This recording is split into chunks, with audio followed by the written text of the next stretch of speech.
Welcome to Hanging with Here to Zen, the genre-free music and lifestyle podcast presented by Here to Zen magazine. This is the place to come to celebrate all types of music, lifestyle, and more. We are glad you have come along for the ride, so sit back and enjoy the episode.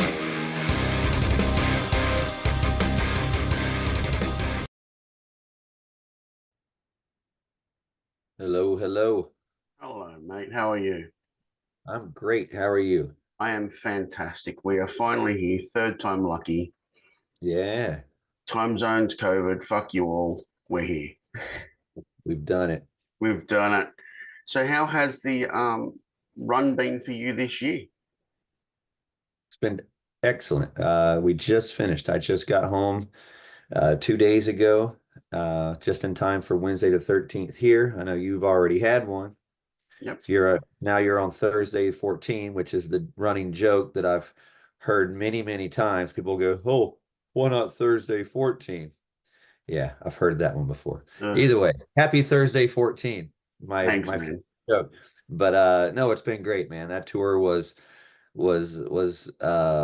very rewarding in many ways. It reminded me of why I do this and why it has been important for me as well as a legion of fans. And we're about to go into 2024, and we're going to Australia first to take this around the world and see who still remembers Murderdolls and see who has discovered Murderdolls since it went away. Awesome. I remember we were speaking for Glam Fest because you were here a year ago for Glam Fest what'll be Right. a year ago. And I said to Yeah. you, dude, like, why aren't you putting like nowhere in the set? Are you like, we might be. And now it's like a full Murderdolls run, which makes me happy. So Yeah. at what point did you go, now is the time? I think it was people like you saying that, like they would hear one song or go, well, why not play a whole set? It's really cool because people didn't really get to see Murderdolls. I was even reminded that Australia never got a headline tour. You've only seen Murderdolls as support or Big Day Out or Soundwave so you got the abbreviated set. You never got to see the full shebang. So there's a lot, and that goes for a lot of territories around the world. I mean, the band's got 21 years history now, but we only did 2 years of work and two albums. So there wasn't a lot of territory covered there. So to go back and revisit these songs and have people, come to these shows and thank me for giving them the opportunity to hear these songs because they thought they would never get a chance. And so I'm just reminded of that. And it's a cool thing because these songs are, especially the first Murderdolls album, those songs even go before that because they were in my band Frankenstein Drag Queen. So it was just, those are like my earliest songs. So me being the person I've turned into as a artist, I'm always constantly judging my music, going, is this good or is this better? So when your very first recordings, you're always critical on them because that's the first stuff you've done, and so you're like, oh, that I got better, or that's not. But to be reminded that early stuff that you did is is your best stuff. It's like it's hard to be reminded of that. I think it's like when I hear a band like Motley Crue, when people go, we love the first Motley Crue record, they go, well, that's just a demo. Yeah. You know what I mean? It's like, it's kind of, now I know what that means. Now I know what that feels like because people like me, I love that first Motley Crue record. It's not a demo to me. That's the first one, but to Yeah. them. So but being reminded of that, now I can understand that. So but the it's been such a great tour. There's the old fans are there, and now they've brought their kids, and now their kids have grown up listening to it, and it's a whole new audience that'll probably give me another 21 years if I'm lucky. Yeah. Oh, look, I can remember when I discovered the Murder CD, I was actually working in a store that still sold CDs, which was surprisingly. Mhm.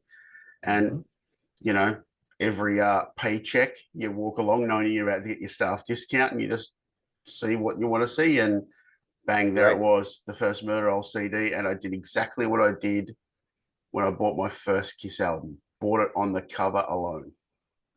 I was Boom. like, that's how Yeah. you do it. That's, Yep. old school. came home, Yeah. turned it on, and it was like just what I was missing in music at the time. So from a personal standpoint, that's what's exciting for me. What Yeah. you just said, what's exciting for you. Now I know you, before we lost Joey, you guys were chatting about maybe revisiting the Murderdolls. Mhm. Was it there a plan to tour, record, do any sort of re-releases? Where were you at with it? There wasn't any plans or anything. There was literally just, and that's kind of the way Murder Dolls have always been. There was never any plans. It was just small talk in between the two albums.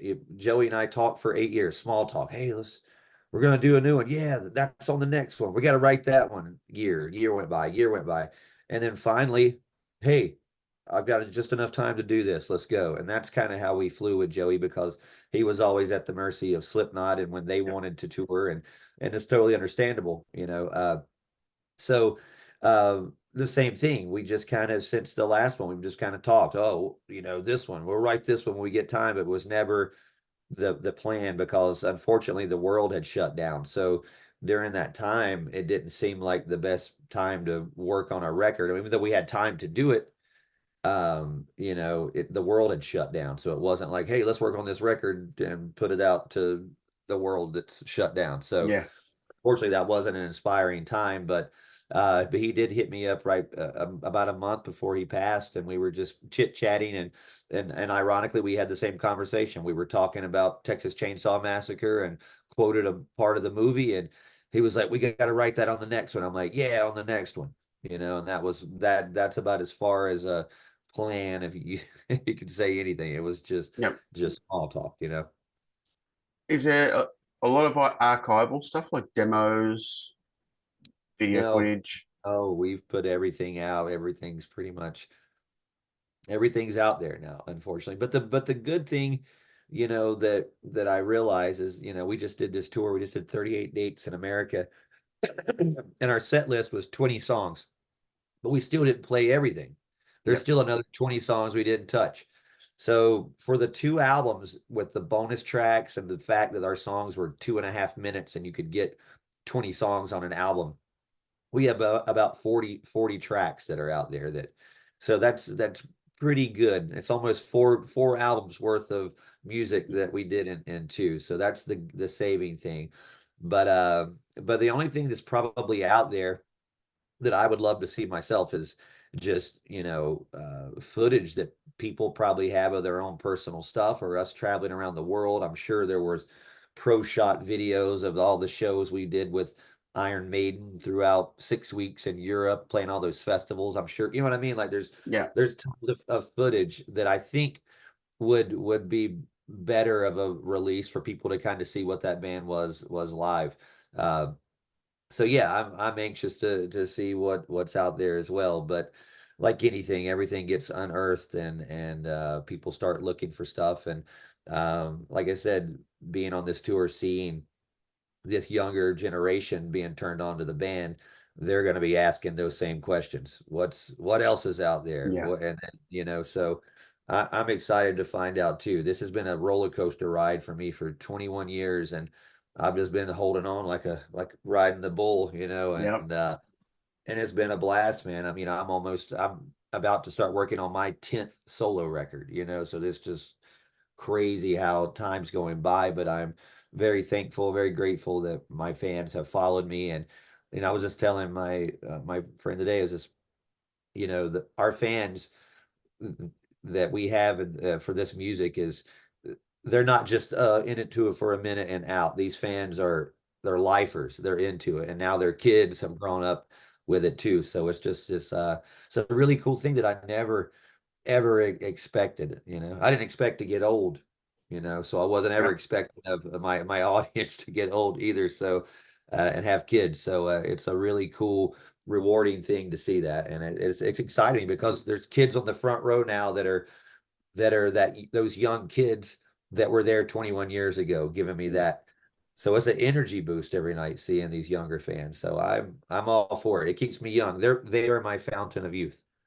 Perfect. Now, Murderdolls are a five-piece band. Did you go out as a five-piece with an additional guitar player, or just Roman cranking on his own? No, we're Wednesday 13 has been a 5-piece band for a while now. So yeah, everybody this is a 5-piece band. And Ramon and Jack were in the last lineup of Murderdolls. So there's 3 Murderdolls on this tour that you'll get to see from the last lineup and the Women and Children last record. So And I love the fact that the Kickheads paid tribute to Joey mhm. and to Ben Graves. Are you going to bring those down with you and just put them on the backline kit? I hope so, because in Australia, as you know, bands tour a little different there. We're not traveling with the same drum kit every night. So Yeah, unfortunately, sometimes we get a different kit every day and you bring a drum head, it doesn't fit, or so I'm gonna try to do that, because that was definitely a cool part that I like to bring to the show. If not, there may be a banner or something there with the reflecting thing as well. So I'll make sure that that's known. But usually if they're not there, it's only because we're using 5 different drum kits for 5 different shows, and I don't know yeah. how that works. Taking it off, it gets damaged, through you gotta check it. It's a lot Yep. of boring bullshit. I could keep talking about it, but let's move I on. know. People don't realize the hurry up and wait of a touring band for a 90-minute set. It's ridiculous. So I feel you. Yeah. Yes. And even worse on those festival runs where you sometimes fly out the day you play. Yeah, the festival world looks a lot greater than it actually is. When I see all these festivals get announced, it looks great, and I just imagine it's probably great for the top of the heap. That bottom heap, you're exactly what I said. You're the bottom of the heap, and you're fighting for everything, and it's just it looks a lot better than it is. But I've been able to do a lot of cool shows, and I don't sweat it if we don't get on those festivals, because I know they're a lot more work than Yeah. it turns out to be. So I see behind you your little world of collectibles. What's been your latest acquisition? Oh man, I just got home from tour, and I don't even know how to explain how many toys I received and gifts. So this is just kind of one room that I have here of collectibles, and this is more or less I've kind of have it organized where this is all the horror movie 80s kind of mixed in everything I grew up on. I have a whole separate room that is GI Joe and He-Man, because I have Yep. such a massive collection. It has to have its own area for it. Uh, but yeah, I on this last tour I received a lot of cool stuff. People know what I'm into, and they make everything now. Yep. Everything I could imagine and couldn't imagine they make. So I received a really cool Leatherface figure from the Mezcoat company that I wasn't even aware of. That's a replica of him from the first film, which is my favorite movie. Just a lot of cool. Over here to my right, you can see all these, what are these company called Reaction Super 7. They put out these little replicas of well, based on replicas, they're just new versions of 80 stuff that I wish they would have had when I was a kid. And Yep. I don't even know how many of those I have. I have so many I had to display them like a store. So when I go through them, I can look behind each Yep. one and go, here's one. So that was always the fun part of going to a toy store. So I try to recreate. I make my own wonderland here. This is my happy zone. This is where I get influence. This is where I write. This is where I do my thing. So I just surround myself with things that make me happy, and that's what keeps this whole thing rolling. What's the most elusive collectible? The one that you're still searching for? Oh man. There's tons of stuff. I would love, I don't even think it's even a full figure anymore, but when I was a kid, the first toy I ever received that I remember was a Stretch Armstrong monster, not the Stretch Armstrong guy. It was the villain. He fought, it was a monster. And right beside of me here is sort of one of the characters I'm talking. This is from 1979. The one I had was from even earlier, and he was like a different kind of monster. But what they did is the original one had a head that went on to this body, but something, there was some sort of like liquid inside of it. And kids, when they played with it, they tore it apart, and the liquid came out, and it was a toxic liquid. So they Right. pulled it off the shelves. This is like the new version they made that's safe for kids to chew on, I guess. But the original one, like I think it's like depleted. The whole body has been like eaten out of it, but you can still find the head and you can still find the box. And I've Right. located them in Spain and some different countries, and they're pretty expensive. That'd be something I would love to have, but there's so much stuff that I want. Like once I get one thing, I have to have them all. So Yeah. I've become obsessed with the Super Friends lately, the 80s cartoon, the challenge of the Super Friends, and I want all of those. And they're just now there's a ton of those I need to get. So to answer your question, there is no right answer to that. I want everything that I don't have. The Godzilla Shogun Perfect. Warrior with the removable fist, that's on my list. Uh, so I could keep going. Perfect. Now I've got to ask, how does Mr. Motherfucker Duke of Spook celebrate Christmas? I usually go back to North Carolina and visit my family and stuff, but I was just there just 2 weeks ago. I got to spend like almost a week and a half there around Thanksgiving. So I'm not going to be going back there this year for Christmas because it's too soon. But normally I'm not really I'm not a bah humbug. I hate Christmas. I actually like it a lot. I'm a big fan of the Christmas Story films, Christmas Vacation, all the original Frosty the Snowman, Rudolph, all that stuff. When I was a kid, all these toys and ideas you see behind me, they were under the Christmas tree and they were brought by Santa Claus when I was a kid. So Christmas was the time I got all of that. So I believed in it, whether I didn't believe in it or not. It was gimme, gimme, gimme. So Christmas was always a fun time, and my parents made it awesome for me. They got me everything they could possibly afford.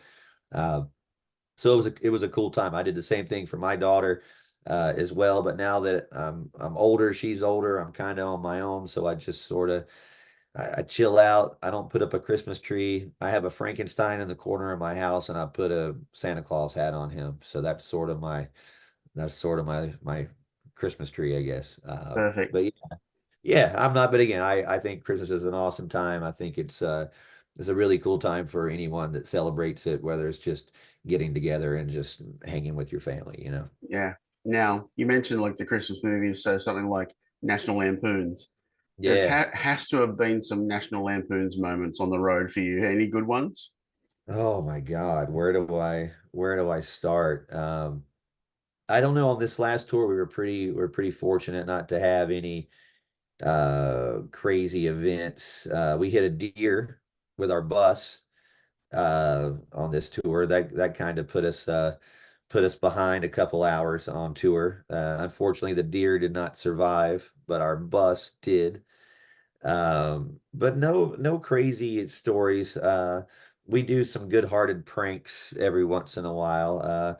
A good-hearted prank I did to my bass player. He had a brand new pair of shoes at the beginning of the tour, so he was bragging about how cool they were. So I looked online and I ordered the exact same pair of shoes in two sizes too small and two sizes too big. And I just switched them out on him every day when he would have a party night. So when I knew he was hungover the next day, I'd put the giant shoes and he'd put them on and he'd think his feet were shrinking or growing or whatever. And I did this for weeks, Love it. weeks. That And is finally, it took him almost having a heart attack, realizing, and we had to let him know, hey, this is a joke. Your feet aren't growing and shrinking every day. This is the greatest prank that you don't know about. So yeah, that was a moment. And I hope to up that one day. We'll see. that's pure brilliance. I love it. Thank you, thank you. So, as I let you go, what is it like in that 60 minutes before you transform from Street Clothes Wednesday Mhm. into Stage Wednesday? What's that like in that dressing room?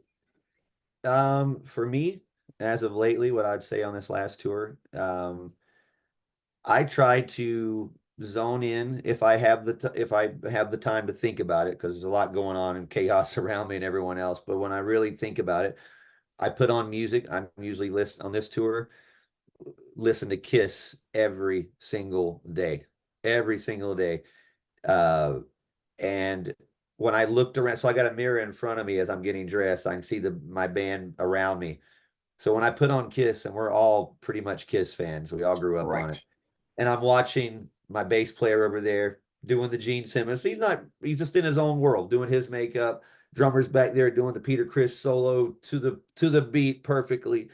I'm up there doing my Gene Simmons, my Paul Stanley, and I'm just realizing this is what we grew up as kids watching and doing, and we get to do that in our own way. And I try to zone in back why I do this every time. And I think that brought out a new side to us on stage. Cause like, I told the guys, I was like, just play Kiss on stage. Just be Kiss. Yep. Pretend Kiss. It's just like being kids again. So that was something that we did, and it works. It was listening to Kiss, listening to Wasp, Twisted Sister, Alice Cooper. That was every day. It was like a little bit of mix of all of that. And then you walk off stage and you play the Rocky theme. You just won. Yep. So that's sort of how it is. But that last hour is just getting in the zone, and for me, just zoning in while I do it, and go out and give people the show I dreamed about giving them. I have to tell you, if you ever want it in Brisbane, grab me. I've always got the camera there because I'm always shooting. We should document that. Yeah, we can. Yeah, that's awesome, man. I just love. Well, I'm a Kiss fan, so how can you not love that? Oh yeah, dude. And that's the way it was. But and that's another thing too. Murderdolls, in the very beginning, first tour, before we went on stage, every day we had to. I started doing it because I was always playing Kiss in the dressing room before MP3 players. Before I just had a CD player on a boombox, and we always played All American Man from side 4, Kiss Alive 2. And that had to be played before we went on stage, and we would all play air guitar to it, jump, and that was the song we played as we walked to stage. So some things never change. That vibed the band up then, it vibes it up 21 years later. So Kiss Army. Perfect, man. Just don't be a Wednesday 13 avatar yet. Yes. All right, man. I'll let you go. I'll see you in Brizzy. Cannot wait to catch up with everyone again. Like I said, if you want to document it, man, let's do that. Let's get some backstage stuff and show everyone that inner sanctum a little bit. Yeah, sounds good, dude. We'll see you then. Awesome, man. Have a great day. All right, man. Thank you. Bye. Bye. To Hanging with Here to Zen, we hope you enjoyed today's episode and guest. Remember to add Here to Zen on social media. You can find us on Facebook, Instagram, and TikTok. We are also on YouTube. Make sure you like and subscribe and hit that notification bell to keep up to date on all of our new content.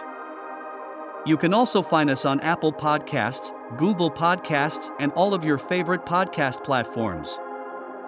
We would love if you could take the time to write us a review and leave a comments wherever you have tuned into today's episode. This helps us reach a wider audience and create more amazing content to share with you all.